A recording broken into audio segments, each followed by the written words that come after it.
Boa tarde. Neste segmento do Visão Libertária, vamos à Crônica Libertária traduzida e narrada por Rafael Peck, um texto escrito por Ross Ulbricht. Ross Ulbricht foi o criador da Silk Road, uma plataforma de comércio livre na rede Tor com pagamentos em Bitcoin. Atualmente encontra-se sequestrado em um cativeiro no Arizona por ter supostamente infringido uma série de baboseiras sem vítima do guardanapo sujo da máfia Yankee. Querem que ele fique lá perpetuamente e sem direito a saídas eventuais. Ele espera reverter essa situação absurda e alterar o sistema de justiça criminal que o condenou, voltando a ser livre. Existe um abaixo-assinado na internet para tal fim, veja o link na descrição abaixo. Uma reforma do sistema de justiça criminal baseada em incentivos. Um bom sistema de justiça criminal deve atingir 4 objetivos. 1. Proteger as pessoas da comunidade de serem vítimas de crimes. 2. Pagar às vítimas compensação apropriada. 3. Reabilitar criminosos. E 4. Custar às pessoas da comunidade o menor valor possível. A seguir, apresenta um projeto de um sistema de justiça criminal que atende a esses requisitos e equilibra os interesses conflitantes dos 3 principais atores nele envolvidos: vítimas, pessoas da comunidade e criminosos. Na primeira parte, descreva esses interesses, os conflitos entre eles e como os sistemas de justiça criminal atuais falham em tentar resolvê-los. Na segunda parte, propõe um sistema de justiça criminal ideal, que atinge os objetivos acima citados e alcança o equilíbrio necessário entre os interesses dos envolvidos.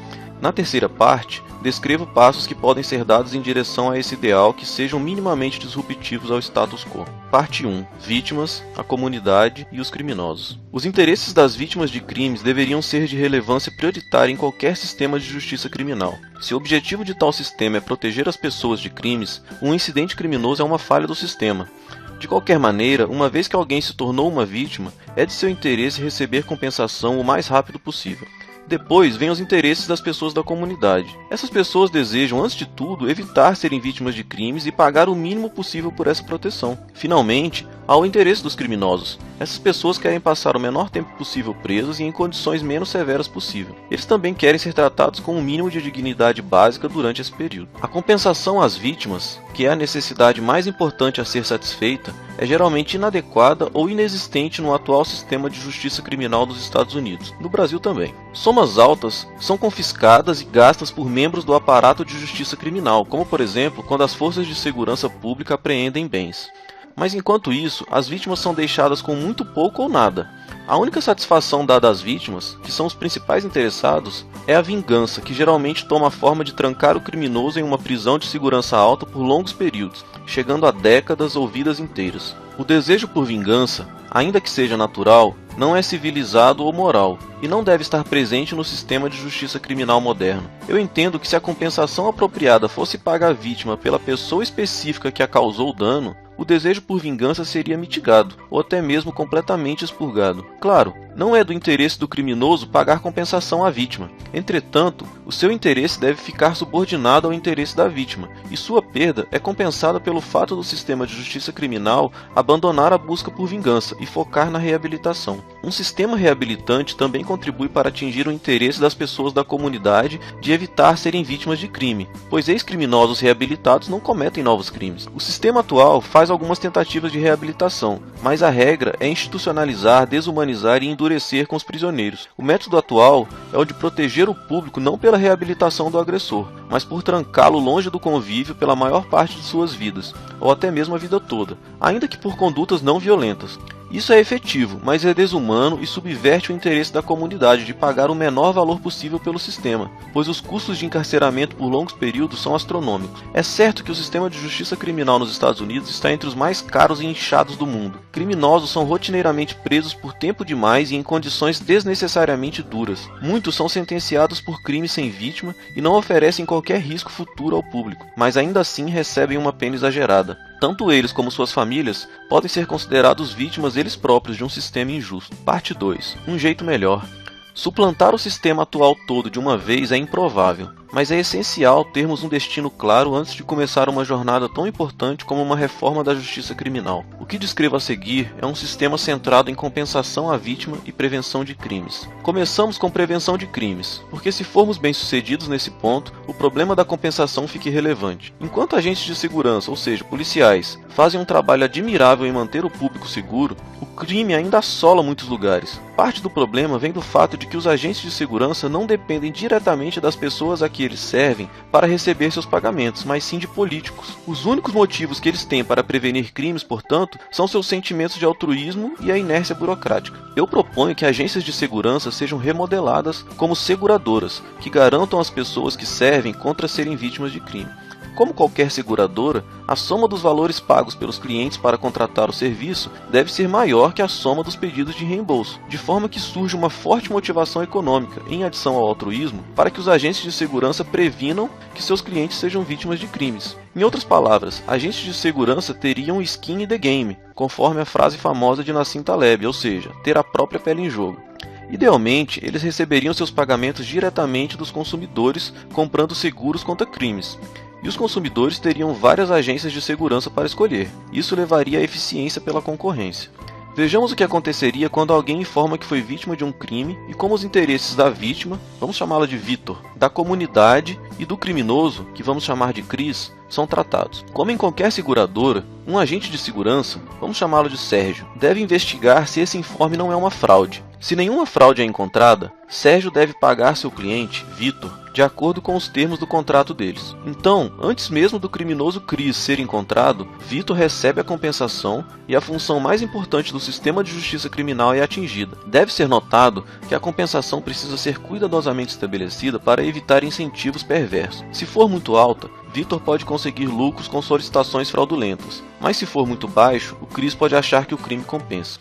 Voltando ao caso, agora o Chris, tendo causado prejuízos, deve ser levado à justiça e a comunidade deve ser protegida de potenciais crimes que ele cometa no futuro.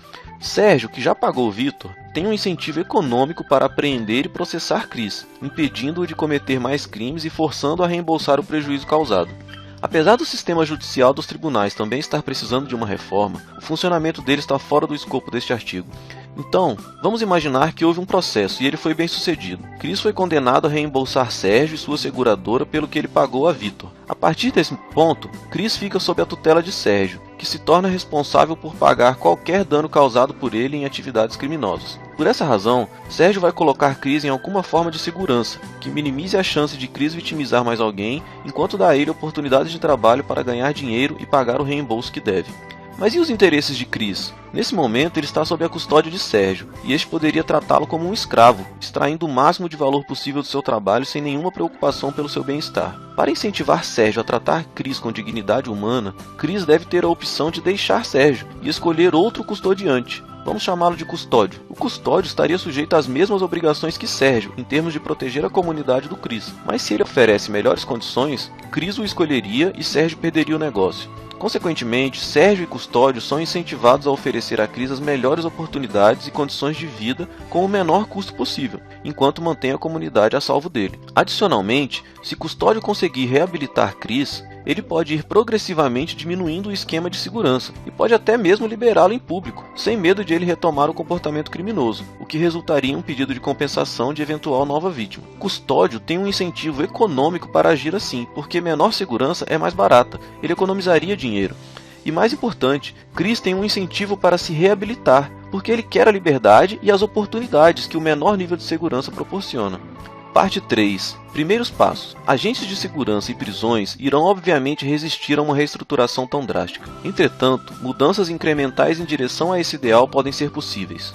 Primeiro, existem vários tipos de agentes de segurança, desde o FBI, a Polícia Federal, e o BOP, que é o Sistema Carcerário Federal dos Estados Unidos, até os policiais de rua no nível municipal, bem como jurisdições de outros países. Um programa piloto pode ser mais aceitável em uma pequena localidade, que pode servir de conceito de prova, antes de tentar uma mudança em larga escala. Adicionalmente, nem todas as leis precisam ser alteradas de uma vez. É mais fácil de imaginar o uso desse sistema proposto com crimes que envolvam danos patrimoniais, como furto, do que em casos de homicídio ou aqueles casos sem vítima. A maioria, se não todas as jurisdições, utilizam apenas uma agência de segurança, mas essa agência poderia ser moldada e preparada para uma transição ao sistema proposto, com a edição de leis que governam seu funcionamento. Por exemplo, poderia ser necessário pagar compensação às vítimas, ou dar aos presos o direito de optar em qual prisão quer ficar, ou fazer com que uma prisão privada seja responsabilizada por danos causados por pessoas sob sua custódia. Deveria também ser possível a abertura de múltiplas agências de segurança e sistemas prisionais em cada local, e ser dada às pessoas a opção de qual querem patrocinar. Nesse cenário, pode-se imaginar um sistema de vouchers no qual todos os residentes do local são cobertos, mas as agências de segurança ainda precisam competir pela receita. Parte 4. Conclusão. Os sistemas de justiça criminal usados hoje falharam em adequadamente suprir as necessidades daqueles mais afetados por eles. Um grande e ainda crescente consenso se formou no sentido de que uma reforma do sistema de justiça criminal é necessária. Entretanto, esse consenso só chegou até agora em soluções superficiais, como mudar leis de sentenciamento obrigatório. Enquanto essas mudanças são necessárias, elas não atacam os incentivos subjacentes aos quais os agentes de segurança e prisões estão submetidos e que levaram ao estado atual de coisas. Essa alternativa o faz, e passos deveriam ser dados em direção a ela. Obrigado pela audiência. Até a próxima!